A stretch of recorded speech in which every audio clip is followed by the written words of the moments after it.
Imagina que estás hablando por teléfono con tu hijo. Escucha sus pasos, escucha su respiración. Sabes que está perdido, pero está vivo. Y entonces, sin previo aviso, lo último que escuchas es una frase. Oh, mierda. La llamada se corta y el teléfono nunca vuelve a sonar.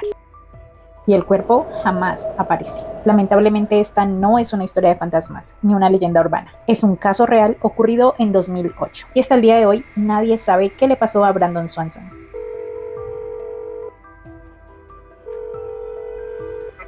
Bienvenido a este espacio, a este canal y a un nuevo tema misterioso. Hoy vamos a hablar de una de las desapariciones importantes que marcó un antes y un después en las leyes estadounidenses, al menos respecto a casos en desapariciones. Antes de comenzar, suscríbete a este canal si aún no lo estás y también recuerda que me puedes seguir en varias redes sociales y me encuentras en todos lados como Jenny Mystery. El caso de hoy tiene varias teorías inquietantes y lamentablemente no ha habido ninguna pista que lleve a algún indicio. Y ahora sí, vamos a comenzar.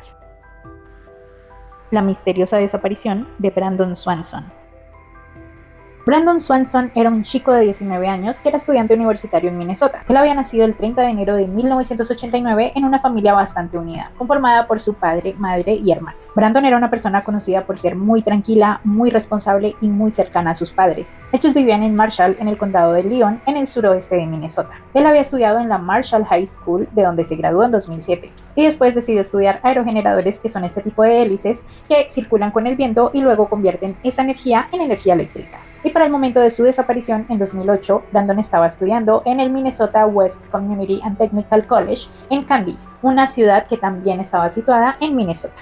Realmente no estaba muy lejos de casa y por esa razón él vivía con sus padres y de esta manera podía ahorrar en lo que era el hospedaje como estudiante en el campus. Para este momento Brandon no trabajaba, por lo cual no tenía muchos recursos económicos, pero aún así sus padres le habían dado un auto para que pudiera ir a sus clases. Y al finalizar su año escolar es cuando comienzan a ocurrir los hechos de este caso. El 13 de mayo de 2008 terminó el año académico y naturalmente, como Brandon era una persona joven, decidió quedarse a celebrar con sus amigos. El plan era que ese día se quedaba en Canby para poder celebrar con sus amigos y después se iba a dirigir a su casa. Así que la noche del 13 de mayo de 2008, Brandon asistió a una pequeña reunión con amigos para celebrar el fin de semestre. Después de un rato, Brandon decidió ir a otra fiesta secundaria en honor a uno de sus mejores amigos. Esta fiesta también era una reunión con varios de ellos y el motivo era porque el amigo al que estaban festejando iba a regresar a su pueblo en el campo y por esta razón ya no lo iban a ver en un buen tiempo. Todos dijeron que lo pasaron muy bien, cada uno estaba en su cuento como en su fiesta y dijeron haber visto a Brandon tomando alcohol, pero no lo suficiente como para estar realmente intoxicado o fuera de sus propios sentidos. No había nada fuera de lo normal ni nada que pareciera extraño. Alrededor de la medianoche, Brandon decide tomar su auto, un Chevrolet Lumina, para conducir de regreso a casa.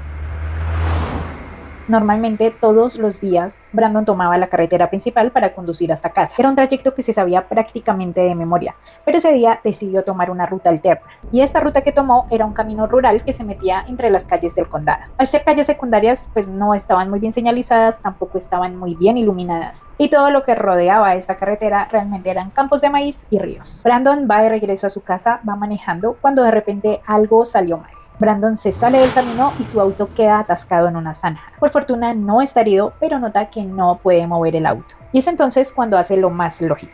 Intenta pedir ayuda. Brandon llama a varios de sus amigos de la fiesta en la que se encontraba, pero desafortunadamente ninguno le contestó el teléfono. Así que toma su celular y decide llamar a sus padres para que vayan a buscarlo. La llamada de Brandon entra alrededor de la 1:54 am. Habla con sus padres, le dice que él está bien, que su auto se atascó en una zanja y que necesita ayuda, que sí pueden ir a buscarlo. Dice que no está seguro del punto en el que se encuentra, pero que cree que puede estar cerca del pueblo de Lind, a unos 40 minutos de Canby, el lugar al que se dirigía la casa de sus padres. Sus padres suben al coche y van a buscarlo inmediatamente. Cuando ya creen estar cerca, le marcan a Brandon y él dice: ok, voy a estar pendiente de que ustedes pasen, voy a estar en el coche y voy a encender y apagar las luces para que me vean y ustedes también hagan lo mismo. Pasaron una y otra vez por el lugar donde Brandon decía estar, pero nunca se encontraron, es decir, ninguno nunca vio las luces del otro. Y durante este momento permanecen en llamada constante por su teléfono. Una llamada que duró 47 minutos. Sus padres Annette y Brian Swanson obviamente estaban preocupados y se comunicaban constantemente con él. Dicen que en varias ocasiones la cobertura de la señal no era muy buena y por eso se les entrecortaba la llamada, pero aún así ellos volvían a llamarlo y Brandon atendía el teléfono. Entonces después de un rato Brandon se dio por vencido y les dijo: ok, realmente no los he visto pasar, no he visto sus luces, estoy viendo qué hay alrededor del lugar en el que me encuentro. Dijo que veía campos sembrados y unas luces a lo lejos de lo que él creía era el pueblo de Lynn. Según su cálculo, el pueblo no estaba muy lejos, por lo cual decidió caminar. Entonces quedaron con su padre de que Brandon llegaría a una taberna que ambos conocían y quedaba en el pueblo de Lynn y los iba a esperar en el estacionamiento para que ellos llegaran y lo pudieran recoger. Durante este momento continúan al teléfono y Brandon comienza a caminar hacia este punto y va describiendo cada cosa que ve. Dice que va por unos campos, dice que cruza unas cercas y que escucha el agua cerca. Él continúa con el objetivo de avanzar hacia esas luces. A pesar de que sus padres le piden que se quede en donde está, él realmente no sigue la advertencia y continúa caminando. Hasta que en un punto de la llamada escuchan una frase: ¡oh mierda! La llamada se corta. Sus padres intentan devolverla sin éxito. Brandon no contesta y luego de unas horas su teléfono queda apagado y de esta manera Brandon desaparece. Luego de unas horas de intentar buscar a Brandon realmente no dan con su paradero, entonces Brian, su padre, decide llevar a Annette, a la madre de Brian, a casa para que ella se pueda quedar y esté pendiente de la llegada de Brandon, mientras Brian decide salir nuevamente en su búsqueda. Hacia las 6 de la mañana los padres llaman a la policía reportando que no encuentran a su hijo y que por favor hagan una búsqueda. Desafortunadamente ese día la policía abría tarde, abrió hacia las 8 o 9 de la mañana y cuando pudieron hablar con los oficiales y les dijeron lo ocurrido, lamentablemente no hicieron caso, les dijeron que Brandon ya era un joven adulto que tenía derecho a estar perdido. Pero no hay nadie que lo conozca a uno mejor que sus propios papás. Sí, se estaba divirtiendo y lo que sea, pero sabían que esa no era su forma de ser. Y más allá de eso, había una intuición que realmente les había dicho que algo malo había sucedido con Brandon. Finalmente, varias horas después, la policía decide comenzar en su búsqueda. Una de las cosas más absurdas de la vida es que al día siguiente de la desaparición de Brandon, justo al día siguiente, deciden hacer operaciones de nivelación en esa carretera destapada. Y con esta nivelación de terreno desapareció cualquier rastro que hubiera podido dar indicios de la dirección en la cual se dirigió Brandon. Cuando por fin localizan el auto de Brandon, se dan cuenta que Brandon no estaba cerca de Lynn como él creía. Su auto es encontrado cerca de Taunton, a varios kilómetros de donde él creía estar, entre unos 15 a 20 minutos conduciendo. En todos lados ha circulado una foto en internet, realmente no es la foto real, ya que el auto que Brandon tenía era diferente. Sin embargo, esta foto ha sido ilustrativa del estado y de cómo encontraron el auto de Brandon. Cuando encontraron el auto de Brandon tenía todas las puertas abiertas y todas las pertenencias de él estaban allí, incluido el celular y sus anteojos. En el momento de su desaparición, Brandon Swanson usaba anteojos con una montura metálica negra. Brandon era un chico de aproximadamente 1,68 metros de altura y 54 kilogramos de peso. Y era un chico delgado. Tenía cabello rizado color castaño, ojos azules, tenía sus orejas perforadas con un par de candongas y tenía una pequeña cicatriz sobre su ojo izquierdo. Él usaba anteojos con una montura metálica negra y tenía un problema ocular en el ojo izquierdo que le impedía calcular la profundidad. Ese día estaba usando una sudadera polo con rayas azules, una camiseta blanca, unos jeans vaqueros holgados, una chaqueta negra con capucha y un emblema, y tenía una gorra del equipo de los Twins, además de zapatillas blancas. Y tenía una cadena de plata.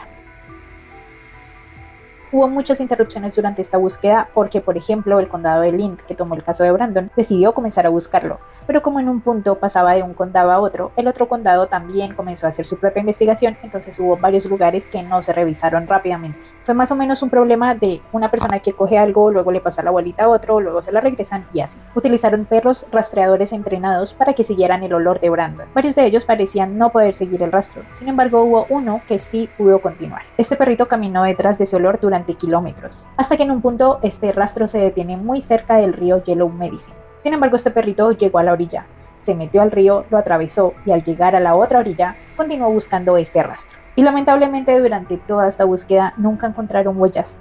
No había un rastro claro, no había restos ni siquiera de un pedazo pequeño de tela como si se hubiera podido rasgar en algún momento, no había nada. Y algo muy extraño es que tampoco había señales de lucha. Únicamente el rastro del perro llegaba hasta un punto en el que desaparecía completamente en medio de un campo. Y todos sabemos que las probabilidades existen, a veces son más altas, a veces son menores, pero nunca son cero. Y aquí es donde comienzan las teorías sobre este caso. La primera teoría fue que Brandon pudo haber caído en el río y haber perdido la vida en ese lugar, ya que su padre dijo que durante la llamada con Brandon, él escuchó que uno de sus pies se resbalaba en la tierra. pero él no contó que le estaba sucediendo. Y algo muy extraño fue que este caso, como tuvo tantos problemas para investigar y buscar a Brandon, tuvieron que esperar mucho tiempo por negligencia y burocracia de los investigadores, y tan solo unos meses después pudieron retomar la búsqueda en los campos de maíz, una vez que estos campos ya habían sido cosechados y se podía caminar por allí. Y puede que esta teoría tenga un poco de sentido, pero la policía instaló unas puertas estilo compresa en caso de que Brandon hubiera estado en ese lugar. Las puertas iban a atrapar su cuerpo y lo podrían recuperar. Aún así, el río fue registrado completamente y no hubo ningún hallazgo sobre él. La segunda teoría es que pudo haber perdido la vida debido a la hipotermia, pero recordemos que era mayo, era primavera y los récords de esa noche realmente no estaban tan fríos como para que hubiera podido haber fallecido de esto tan rápidamente, además de que el cuerpo nunca apareció. En tercer lugar está la posibilidad de que haya habido otra persona con él, tal vez algún enemigo o alguna persona a la que Brandon no le caía muy bien. Sin embargo, todos al momento de interrogarlos dijeron que Brandon era una persona muy tranquila, muy alegre y realmente se llevaba muy bien con todos, por lo cual no había indicios de que alguna persona pudiera haberlo estado siguiendo para querer hacerle daño. Otra posibilidad estuvo relacionada al momento clave de la frase "oh mierda". Existe la posibilidad de que hubiera dicho esto no por haberse resbalado, sino porque probablemente se pudo haber encontrado con otra persona, o pudo haber visto algo que no debía y le hicieron daño a Brandon. Sin embargo, esto tampoco explica por qué no había señales de lucha, no había rastros de su ropa, no había nada. Otra de las posibilidades fue que Brandon pudo haber caído en algún tipo de desagüe o de alcantarilla, pero aún así los expertos revisaron y dicen que a pesar de que no estaban señalizados y pudo haber hoyos en la tierra que realmente no vio en la oscuridad, pues no es muy factible que esto hubiera ocurrido, ya que es muy difícil que una persona quepa en estos lugares. Años después revisaron, pero no lo encontraron allí. Y otra de las teorías relacionadas a cosas muy extrañas durante esta búsqueda fue que, como les conté, la policía estaba relacionada en esta búsqueda. Ellos hablaron con cada uno de los granjeros de esta zona para revisar los campos, ya que eran campos muy grandes por donde pudo haber atravesado Brandon. Por supuesto, ninguno opuso resistencia y por el contrario, ayudaron a la policía y ofrecieron toda su colaboración. Estos campos se registraron y no encontraron nada. Sin embargo, un granjero, dueño de estos terrenos tan grandes, se opuso a la revisión de la policía en su terreno. Él nunca permitió que la policía pudiera ingresar a revisar esta zona. Así que lamentablemente la policía nunca pudo entrar.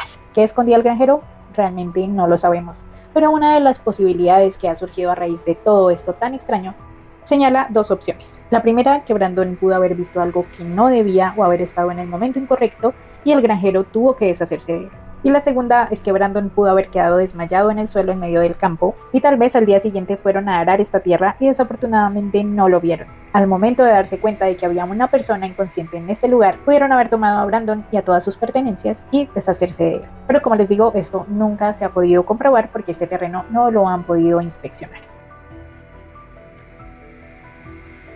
Uno de los oficiales intentó seguir buscando a Brandon, creo que hasta el día de hoy. Él desapareció en 2008 y para 2011 ya habían revisado más de 122 kilómetros cuadrados. También en 2010 crearon una línea telefónica para todas las posibles pistas de testigos que hayan sabido algo relacionado con Brandon. Y para 2015 ya habían recibido más de 90 pistas. Y en ese momento, cuando reanudaron la búsqueda, ya se había movido mucho el terreno y ahora el punto de interés era otro. Y a raíz de esta desaparición de Brandon, las leyes de Estados Unidos cambiaron. Sus padres continuaron luchando por la negligencia de la policía porque ellos no los quisieron ayudar inmediatamente y perdieron muchísimo tiempo valioso en la búsqueda de Brandon. Así que gracias a este caso se creó y se aprobó en el Senado la ley Brandon, que obliga a la policía a investigar inmediatamente la desaparición de un adulto. Antes esto se hacía únicamente en caso de menores, pero gracias a este caso, pues ahora están obligados a buscar a todo el mundo.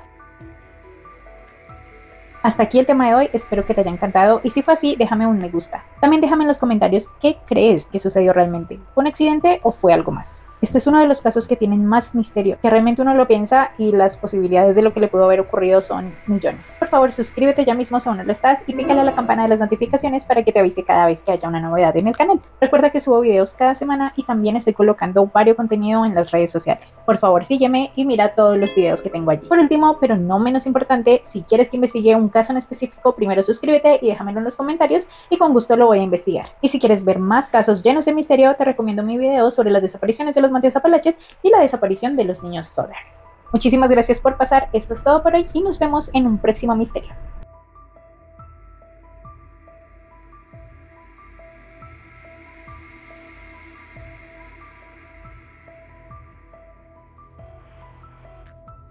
Mi bebé. Si ven esta cobija atrás es porque era de mi bebé hermoso, mi gatito. No tengo hijos humanos, pero sí tenía un hijo peludito de 4 patas, algo que extraño un montón. Así que bueno, voy a hacer todo lo posible para que este video salga fluido, salga chévere.